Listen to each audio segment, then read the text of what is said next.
What's up, Wallet Monkeys? Welcome back to the channel. So here we are, 2023 app spree strategy. So we call this the game day strategy, but literally no one else calls it that. So let's just call it app spree strategy. So essentially what we're gonna do is, I don't remember the last time that we changed this strategy, but there's a lot that we got cued into, that we kind of learned through experience from the community in 2022. And I wanted to put that all down for you right here in this video and give you our updated app spree strategy.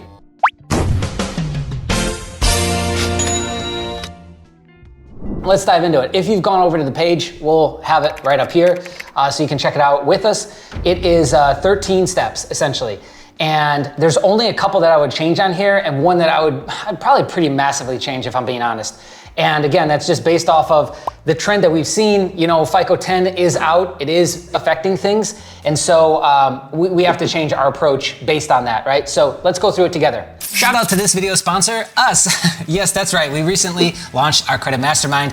If you want to get your first 100K in credit or your next 100K in credit, this might be the way that you can level up, right? So this is a dedicated group where that is our sole intention for the next 12 months. After that, it is all about getting new streams of revenue established. So figuring out how to get cash off those cards, turn that cash into streams of revenue, more money, and essentially collecting and acquiring assets, right? So if this is something that you want to do, this is where you want to take the game next, this might be something that you're interested in. Link right here or down in the description below. Again, that's the Credit Mastermind. Now let's get back to the video. Number one is do your research in advance and know which banks that you want to app for. This is a pretty basic one, but I don't think people plan enough in terms of what they want to do. Like, what banks do we want to be with? What do we want to accomplish here? We've got a monetary dollar amount that we want to accomplish, and I'm sure we want to accomplish that in the least amount of cards, right? I don't know if you want to have 100 cards. I know I don't. So yeah, obviously, getting our monetary goal with the least amount of cards possible is probably at the top of the list, right? So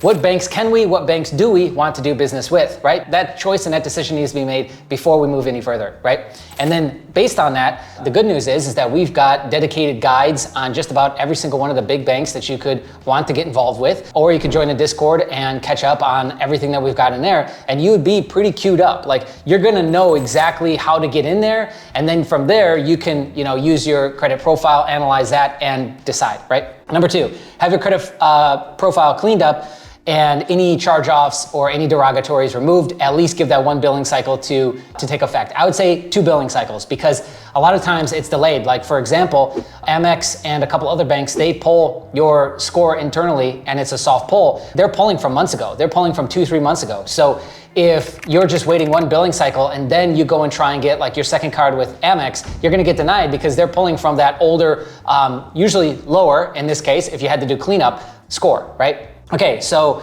yeah, if big changes need to happen, then obviously give that more time to clear itself out, and then yeah, you'll be in position, right? Number three, give yourself 3 to 5 hours on the day of. This is based off kind of the older strategy that we had, and the original strategy that we had was, line all these up in tabs and fire them off all at once, which I have actually done that, and that's where that strategy came from. I don't know if other people do that. I assume so. I've seen other people in the community do it, but that's really the biggest thing that we're gonna focus on in this video, and has changed or shifted, right? Have all reconsideration lines or recon numbers pulled up, and in front of you, we've got quite a few. We've got Capital One. I was gonna say Captain America. Bank of America, we've got Chase backdoor, we got Synchrony backdoor. I mean, we've got just about every big bank. If you want to do a credit union, you literally just call the primary credit union number and they're going to move you into the department that you need. So credit unions are actually much easier than big banks because you don't have to go through the overseas relay first and then try and get somebody domestically on the phone. Number 5, make sure your address is up to date at the credit bureaus. I would actually change this and just say, make sure your credit profile is clean. And what I mean by that is, let's say you got no derogatories, remove all old phone numbers, all old addresses. If you've got 2-3 different name variants on your profile, just call them up really quick. That's actually a quick fix, and get all that removed. 1, most up-to-date address, most up-to-date name, and and everything else that's on your actual profile itself, right? Make sure all that's up to date and all that's been updated with your banks and with everyone that needs it to be updated, because it sounds silly, it sounds like it's nothing, but believe me when I say that that can actually hold you back. That can stop you with Truist and other institutions that do a sort of soft pull, and they're looking for ID verification, and those addresses need to match up. right? So again, that's actually pretty big. All right, 6, don't try and do more than 5 banks on your game day. It's too many and won't get great results. I would agree. I know people that try to do 10, 15 in a day. It tends to not go that well. I would say you're probably not gonna get approved for more than like 5 or 6. If you've gotten approved for more than that, I'd love to hear from you in the comments below. But I think 5 is enough. Have all your documents ready. Yeah, again, this was way more true in like 2021, 2020.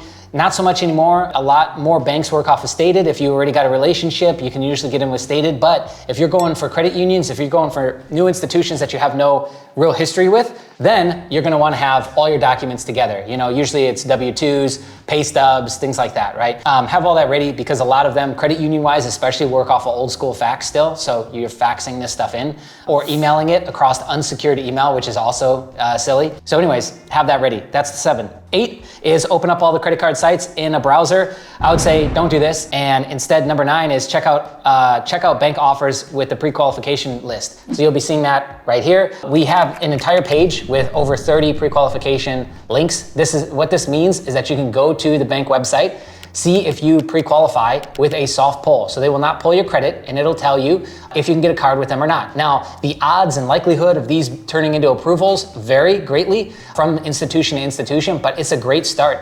And if you combine that with the recommendation engines from like Wallet Hub and Credit Karma, et cetera, then you can actually start to get a really good idea of your approval odds. We got letters that are also coming in, right? So our odds start to go up incredibly as we get more of those data points. Okay, so the biggest piece of advice I can give you, and the thing that I learned from Credit Whales, is that they tend to go bureau by bureau. Instead of like regular people, we're like, okay, I want an Apple, I want to get into Chase ecosystem, I want to get an Amex, I want to get, you know, a Navy Fed, whatever. And we try and shoot all those off at once. What they will do is they will take an app spray and stretch it out 2, 3, 6 months, and then they will completely burn out that bureau, meaning that they will go and get, you know, 10 new cards on that bureau, but over a longer amount of time, and then that bureau is done for them, and they're just gonna let that thing cool off for the next 2, 3 years, let all the inquiries wipe themselves off naturally. A lot of them don't try and go and like force off and wipe inquiries manually, and then they'll just let that cool and relax on that for a couple years. And then, because the cycles, it's not like they're doing all 3 at once, so then by the time they're done with this bureau, there's another bureau up in another couple months. So then they'll start to position themselves, they'll start to plan out and take months to plan out and get their ducks in a row. And then again, they'll just take another bureau and they'll fire that thing off over the next 2 to 6 months. You see how that's dramatically different than even this strategy, which, like I said, I don't remember the last time we updated this. I think it was 2021. So it's a little dated. We'll update this probably by the time you're looking at it. But I think that's a better strategy to go with because it's almost like a revolving, never-ending credit spree to where you're constantly evaluating what credit you got and getting new credit. It makes logical sense, doesn't it? I think that's a better strategy to go with versus trying to fire off all these applications at one time. That being said, is you still need to plan and strategize. For example, if I've got 2 new accounts over the last 24 months, well, we all know that Chase has a 5x24 rule with their unco-branded cards, so their primary cards. So we will want to get ourselves in position to get that card first. Like Chase would be the first thing that we would fire off so that we're not at 5x24 or over by the time we're trying to get the card that we want the most, right? In this case, if you really wanted that Chase. Or if you're passed up on the Chase, then we know that we can't even mess with that. Just as much so, if we're at the end of the spree, then there's specific banks that we know that are not inquiry sensitive, are not new account sensitive, like BMO Harris. Synovis is another great one. And so these are banks that we stack at the end of the app spree. It's just kind of like, they're almost Hail Marys. Like if they work, great. If they don't, we don't really care. That strategy is, first, we're gonna yield more credit. We're gonna get more cards, we're gonna get more of what we're looking for. Okay, Jay from the future here, and I like everything that the other guy was saying with a few caveats here. So I just wanna make sure we're covering all the bases because sometimes I make assumptions in these videos that like you know this piece over here or you would know to do that, and that's not always the case. First, while you're getting your credit in line to do the app spree, you might start getting automatic credit limit increases. Or you might be in position to go and get credit limit increases. It kind of goes both ways. I've done this many times now.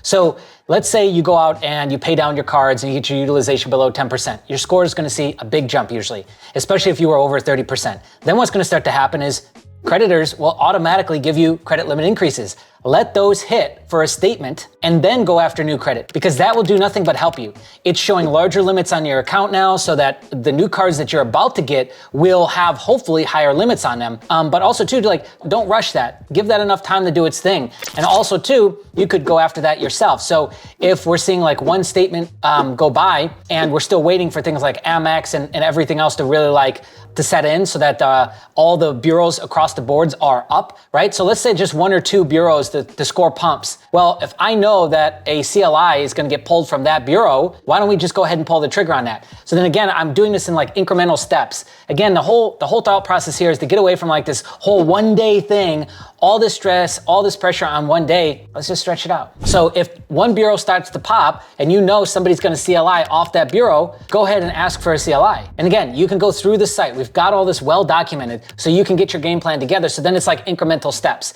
The other thing I would say is look lateral. Look for easy lateral moves. What does that mean? Lateral move is, I've already got one Chase card. Let's go try and get another one. I've already got one Navy Fed. Well, we know we can get 3 Navy Fed cards on a personal side, maximum of $80,000 exposure on those 3. So let's add that into the mix. Try and think laterally of other cards that you could get. Now, before we can even do that, we need to know what is the framework that we're working in. With Navy Fed, it's 3 statement dates or 91 days. Okay, so let's mark the calendar. Let's use our calendar app on our phones. Let's set something up to where we know. And if you get denied, well, then it's 6 months. And we know with Discover, you're usually able to get 1 CLI a year. Okay, so mark the calendar date, 1 year, work around that. Try and get your utilization and everything in line for that one point in time or that 1 month where you're basically up for CLI. And if they don't do it automatically, you request it, right? So we're taking what we've already got, maximizing it, thinking laterally so that we can get more cards from the same banks that we've already got relationships with, establishing new relationships with new banks so that we can go and do the same thing, right? So on and so forth. Last thing I want to mention is by the time you're watching this video, there's about a week left for the holiday pricing on our Credit Mastermind. If you've been waiting, if you've been dragging your feet, whatever it is, now is the time to pull the trigger while we've got these discounted rates. So check it out. It's walletmonkey.io/credit mastermind. If you've got any questions, just reach out to me. Or if you're brand new to the channel and you're not really up to speed on the Wallet Monkey community yet, you might want to start with something smaller, like just getting Discord access for $9 a month, which you can go to patreon.com/walletmonkey. Thank you so much. Now back to current Jay.